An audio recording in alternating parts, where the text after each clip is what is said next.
Assalamualaikum warahmatullahi wabarakatuh. Waalaikumsalam warahmatullahi wabarakatuh.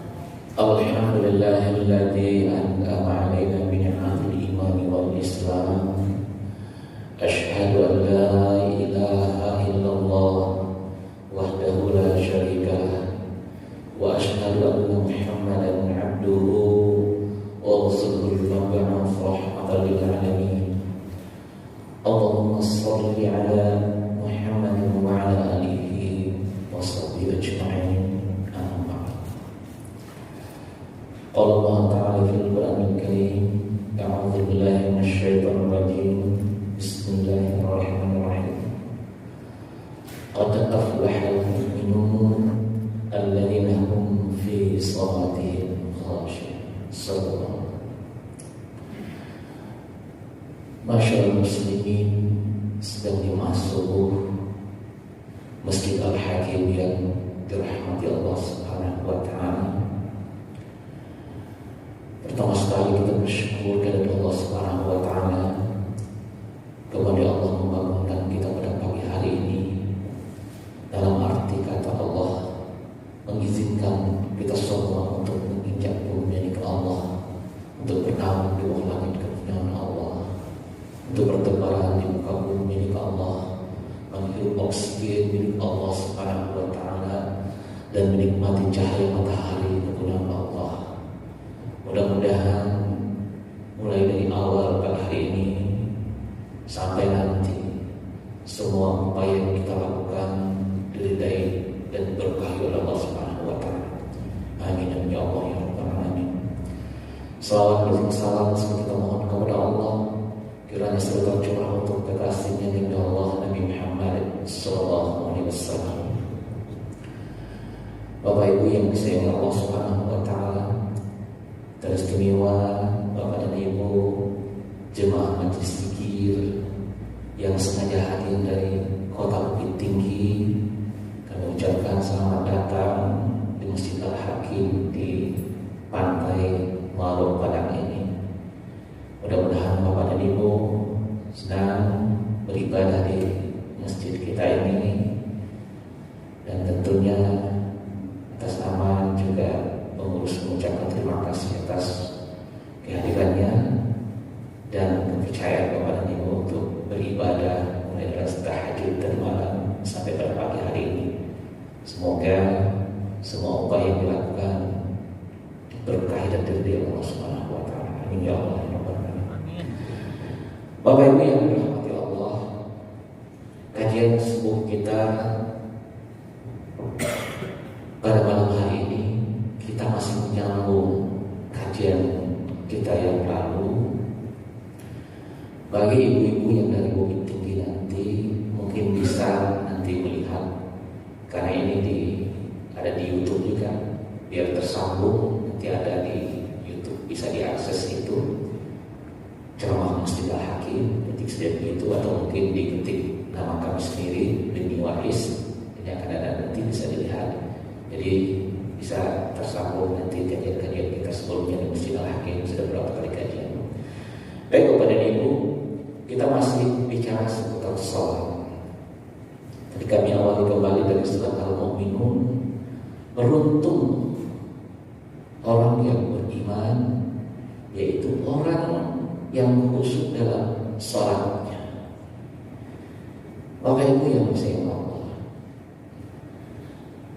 pada kajian yang lalu salah satu kami menyampaikan bahwa kekhusyukan itu adalah di antaranya upaya kita, pengorbanan kita untuk melaksanakan sholat itu sendiri. Seperti ketika orang kembali dari Mekah Mukarramah, kembali haji atau kembali umrah, sering kita mendengarkan, oh di sholat di Masjidil Haram sangat khusyuk sekali. Kenapa? Karena perjuangan di situ juga sangat berat. Sholat tahajud yang dilakukan setiap malam, di mana ketika orang tidur dengan nyenyak, kita bangun dan mengambil wudhu juga perjuangannya sangat berat karena dingin di tengah malam kita mengambil air. Apalagi Bapak dan Ibu yang dari Bukit Tinggi datang ke Padang melaksanakan sholat tahajud di Masjid Al-Hakim, tentu juga perjuangannya sangat berat untuk sampainya di masjid ini. Ini kita yakini ini salah satu implementasi kekhusukan yang diperoleh oleh Bapak dan Ibu. Mudah-mudahan Bapak dan Ibu yang bangun di tengah malam yang sholat tahajud ini akan menemukan kekhusyukan itu, karena ketika itu kita betul-betul merasa bermunajat dan bicara kepada Allah Subhanahu wa taala. Alladzi yadhunnu annahu mulaqu rabbih wa annahu ilaihi raji'un. Dan kita yakin dalam salat itu kita bicara kepada Allah, dan kita yakini kita kembali kepada Allah Subhanahu wa taala. Tanpa keyakinan itu tentu dia tidak akan menemukan kekhusyukan. Bapak dan Ibu yang dirahmati Allah, banyak sekali orang yang bertanya, bagaimana salat yang khusyuk itu? Tidak bisa kita cari, Bapak dan Ibu. Kekhusyukan tidak bisa kita cari. Tapi itu adalah ketika kita memang butuh salat itu sendiri. Sama ketika kita akan membutuhkan sesuatu, kita akan menyiapkan segala sesuatunya untuk meraihnya, dan dia tidak berdiri sendiri. Itu yang pertama. Kemudian bagaimana kita merasa berbicara sedang kajian kita yang akan kita sampaikan sebelumnya. Mulai dari kita, komitmen kita, dari doa kita. Wajjahtu wajhiya lilladzi fatara as-samawati wal ardi. Dan kita bicara, memahami apa yang kita sampaikan itu. Bukan mentranslate kita waktu kita sholat itu, tapi apa yang kita sampaikan kita tahu betul. Sama ketika Bapak dan Ibu dari Bukit Tinggi akan pergi ke Masjid Al-Hakim, telah membayangkan kalau Masjid Al-Hakim itu berada di pinggir pantai Padang, di Muaro Padang, sehingga jelas apa yang akan dituju. Sehingga kita tahu persis dari Bukit Tinggi melewati ini, kemudian sampai di Padang dan ini. Salat juga seperti itu. Ketika jelas apa yang mau. Ini. Kemudian pada kajian yang kita berakhir dalam Al-Fatihah, di mana dalam Al-Fatihah kita memuji Allah. Allah yang mana? Rabbnya alam semesta. Kita membayangkan berada lagi di bumi ketika kita baca alhamdulillahirabbil alamin, segala puji Allah. Kemudian kita juga merasakan ke dalam diri kita Ar-Rahman Ar-Rahim. Jadi kita takwa membayangkan kebesaran Allah. Jadi termasuk ke dalam diri kita Ar-Rahman Ar-Rahim, kasih sayang Allah yang ada. Malik Yaumiddin adalah hari yang ketujuh. Ad-din adalah agama. Bagi orang yang beragama, tiada hari dan sesungguhnya adalah hari akhir itu hari yang sesungguhnya. Ini adalah visi orang yang baca Al-Fatihah dalam salat itu, membayangkan visinya takdir. Bayangan terbayang dia hari akhirat itu, dia menuju itu. Inilah yang visi seorang. Setelah dia memuji Allah, mengakui kasih sayang Allah, mengakui kebesaran hari akhir nanti dan kemuliaan Allah, kemudian baru dia mengatakan dia membudakkan dirinya, menghambakan dirinya. Iyaka na'budu. Baru dia setelah menghambakan dirinya, mengaku dirinya budak Allah, hamba Allah, rendah kepada Allah, baru dia menadahkan tangan memohon pertolongan. Apa yang dia minta? Ihdinas siratal mustaqim, jalan yang lurus ya Allah, yang orang yang telah memberi nikmat ya Allah. Ada rasa itu dalam salat kita bicara kepada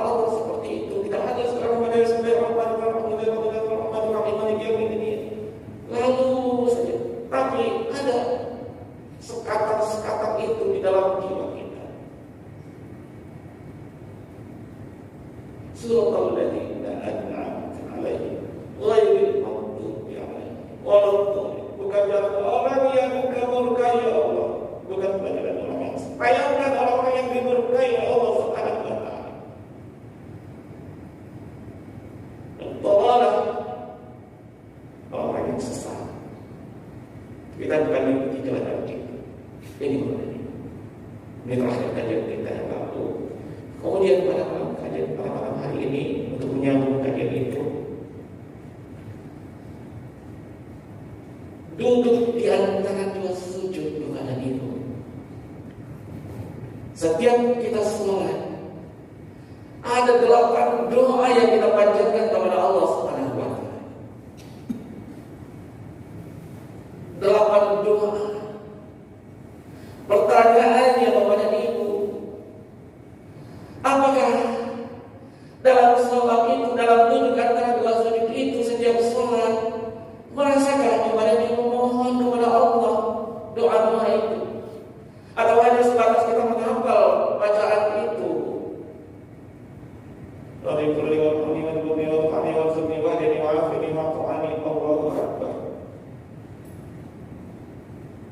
Seperti kita sampaikan pada kajian yang lalu, bacaan itu kita putarkan dekat burung mio, didengarnya berkali-kali. Akhirnya burung mio pun bisa membaca itu. Rabbi firli warhamni warhamni warfa'ni warzuqni wahdini wa'afini wa'afani. Jadi bisa. Tapi tidak bermakna, tidak berarti apa-apa yang dibaca oleh burung mio. Hadirkah hati kita? Merasa bicarakah kita? Merasa memohonkah kita ketika itu kepada ibu? Inikah kesukaan ibu kepada ibu? Ketika ada rasa itu, Rabbi ufurli, kita memohon ampunannya. Kenapa kita mohon ampunannya? Karena kita merasa berdosa. Ada dosa-dosa kita terbayang bagi kita, bahwa kita memang sering menyakiti hati orang lain, mengecewakan orang lain, melalaikan perintah-perintah Allah, kemudian juga kepada orang tua kita. Kita membayangkan dosa-dosa yang kita perbuat. Rabbi ufurli ya Allah, banyak dosa yang apa lakukan ya Allah. Ada merintih di dalam ini kepada ibu. Ketika kita mengucapkan Rabbi ufurli, kita merintih kepada Allah, ya Allah, ya Allah, Al-Ghafur, Asmaul Husna. Kita bermohon ampunannya. Kita membayangkan dosa dan kesalahan yang pernah kita perbuat, sehingga sebetulnya disitulah kunci sholat itu padanya. Warhamni ya Allah, sayangi ya Allah, apa ya Allah, belas kasihani hamba ya Allah. Kenapa kita perlu dibelas kasihani sama Allah, disayangi sama Allah? Karena memang kita lemah kepada itu. Kita tidak berdaya, ilmu kita terbatas, kemampuan kita terbatas, kita tidak bisa memuaskan semua orang. Kalau Allah menyayangi kita sepenuhnya dengan rahmat dan rahimnya kepada itu, sesempurnanya, kita hanya percikan dari itu. Lemah sedikit sekali kemampuan kita, sehingga kita perlu kasih sayang Allah kepada kita. Karena kita lemah, tidak mampu, tidak berdaya, terbatas ketika seorang hamba memohon belas kasihan kepada Rabbnya dengan sepenuh hatinya. Dia sampaikan itu kepada ibu. dia akan bahagia. Kenapa? Karena dia telah meminta kepada pemilik kasih sayang itu sendiri, dan ini akan berbekas di dalam dirinya. Hidupnya akan penuh dengan kasih sayang. Dia akan mengamalkan ayat-ayat Allah. Fabima rahmatin minallah lintalahum, dia akan lemah lembut dalam hidupnya. Dia tidak akan berkasar dalam hidupnya, dengan keluarganya, dengan anak, dengan istri, dengan teman-temannya, di tengah-tengah masyarakat, di tempat dia bekerja. Karena dia selalu lemah minta kasih sayang Allah. Dan percikan itulah yang Allah percikan bersama Allah meminta wa nafakhna fihi min ruh. Asmaul husna. Wallahu alladzi la ilaha illa hu alimul ghaibi wasyahadah warrahmanur rahim. Itulah kisah. Bapak dan Ibu yang disayang Allah Subhanahu wa taala. Warhamni wajburni Bapak dan Ibu. Ya Allah, kita memohon kepada Allah menutupi segala kekurangan-kekurangan kita, aib-aib kita, kelemahan-kelemahan kita, Bapak dan Ibu. Kembali lagi karena kita tidak sempurna, penuh dengan kekurangan-kekurangan, kelemahan-kelemahan, aib-aib kita. Syukuri saja Bapak dan Ibu kita. Aib-aib kita, kekurangan-kekurangan kita selalu ditutupi oleh Allah Subhanahu wa taala. Bayangkan Bapak dan Ibu, kalau semuanya dibukakan oleh Allah Subhanahu wa taala, mungkin kita tidak akan mampu berjumpa dengan orang lain karena malunya kita dengan segala kelemahan dan kekurangan kita. Orang yang mengatakan wajib murni, dia merasa selalu kurang. Dia tidak pernah merasa dirinya yang paling hebat, dia yang paling sempurna, dia yang paling berkuasa, dia yang paling menentukan segala sesuatu. Karena dia merasa dirinya manusia yang banyak kekurangan-kekurangannya, yang selalu ditutupi oleh Allah Subhanahu wa taala. Sehingga ketika duduk antara dua sujud itu, dia bicara kepada Allah, ya Allah, tutupi segala kelemahan-kelemahanku. Artinya, di samping menutupi kekurangannya, aib-aibnya, dia berharap adanya perbaikan. Dia akan memperbaiki diri selalu, mengupgrade jiwanya selalu. Wa nafsihi wa masawwaha. Dia akan berusaha untuk lebih baik selalu. Sehingga ini karakternya akan berbentuk menjadi lebih baik. Warfa'ni, ya Allah, angkat derajatku ya Allah. Dia berharap derajat yang dia minta itu kepada Allah bukan hanya di mata manusia, bukan kehormatan-kehormatan yang dia banggakan ketika orang menghormati dia, ketika dia berada di satu tempat menjadi orang-orang yang terhormat. Bukan itu derajat yang diharapkan kepada Allah. Bukan di mata manusia. Dia tidak berharap pujian dan sanjungan, karena dia telah mengatakan Alhamdulillahirabbil alamin. Pujian dan sanjungan itu adalah milik Allah. Ketika ada orang-orang yang masih bangga disanjung, berarti dia telah merampas haknya Allah. Dia ingin dihormati derajatnya. Tapi warfa', dia berharap derajat yang tinggi di sisi Allah Subhanahu wa taala. targetnya bukan target yang rendah, targetnya bukan target dunia, tapi karena visinya adalah untuk menuju kepada Allah Subhanahu wa Ta'ala. Targetnya juga adalah derajat yang tinggi di sisi Allah Subhanahu wa Ta'ala. Warzuqni, dia meminta kepada dia Allah Ar-Razzaq yang Maha memberi rezeki. Kekurangan dalam hidupnya, banyak persoalan, apalagi kita dalam pandemi COVID-19 ini. Kita butuh rezeki yang halal. Ketika seorang hamba meminta rezeki kepada Allah, dia tidak pernah memayangkan rezeki-rezeki yang lain kecuali rezeki yang diridai oleh Allah Subhanahu wa Ta'ala.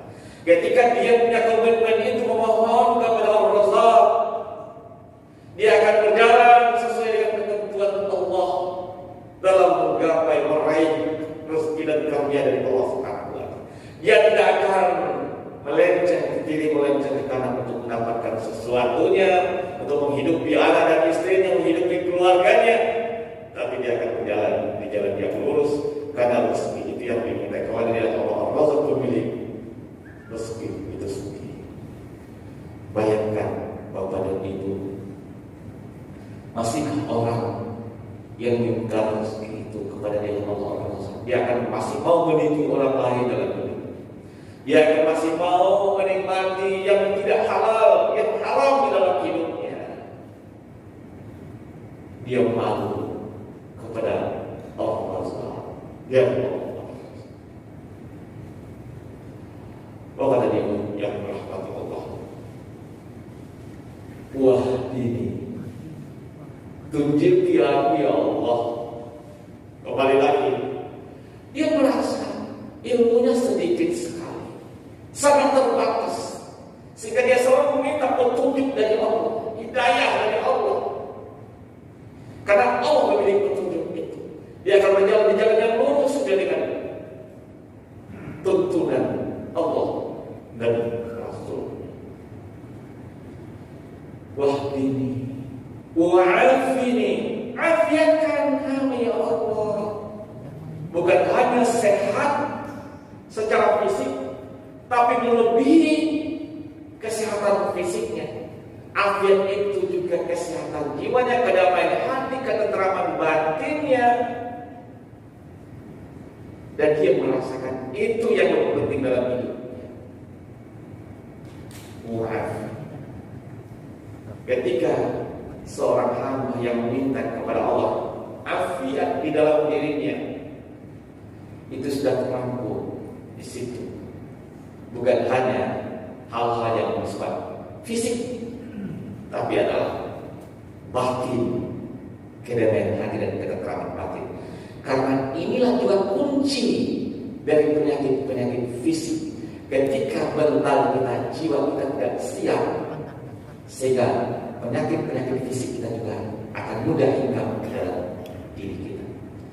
Bapak dan Ibu yang dirahmati Allah, sekarang kita dalam pandemi COVID-19, di mana-mana virus itu ada, di tempat kita ini ada. Dia sekarang, apakah mungkin saya yang punya, karena saya menutup dengan masker, atau mungkin Bapak dan Ibu yang ada di sini semua, dia ada di sini sekarang, dia ada di mana. Tapi Bapak dan Ibu, ketika kita, jiwa kita tenang, damai, tidak gelisah, tidak khawatir, tidak cemas, imunitas tubuh kita akan meningkat. Lalu ini menunjukkan dia akan mampu untuk menangkis serangan. Jadi wa'afini, dan mohon kepada Allah afiat dalam diri kita, sehingga hal-hal yang bersifat fisik ini bisa terbentengi dengan jiwa kita. Bapak dan Ibu yang dirahmati Allah, ini juga telah kita bahas juga dalam video-video kita yang lalu, bagaimana kita menyiapkan mental kita dari COVID-19. Juga khotbah kemarin juga hari Jumat di Mesir juga ini bisa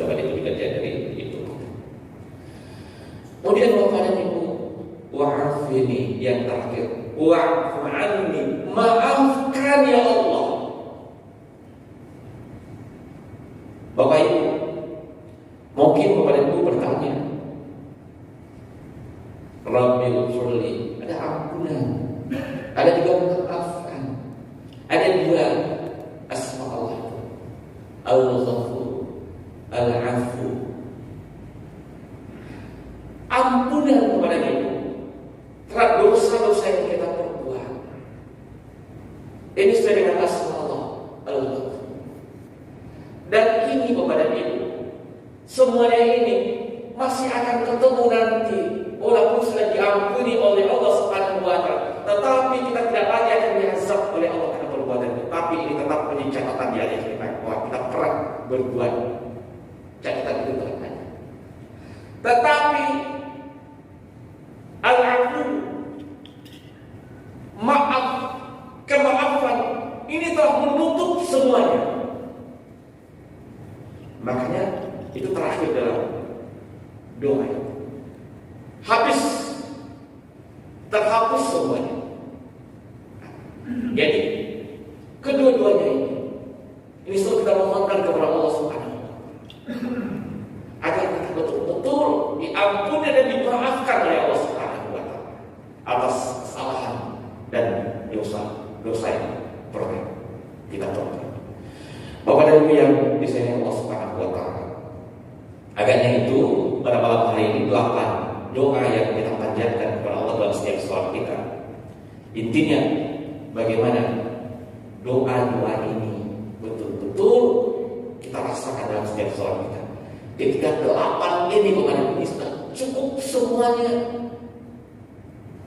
apa yang kita butuhkan dalam hidup kita, sehingga terangkum dalam 8 doa itu. Mudah-mudahan Bapak dan Ibu kita bisa memahami ini. Kita bisa bicara, ketika kita bicara kepada Allah, kita merasakan ada salah kita, sehingga kita minta ampun kepada Allah. Jadi kita ada kekurangan, kita minta kepada Allah. Tetap ada di dalam diri kita bayangan terhadap doa-doa yang kita panjatkan kepada Allah dalam sholat. Dan inilah yang akan mengangkat dan menghantarkan kita kepada kehusukan dalam sholat kita.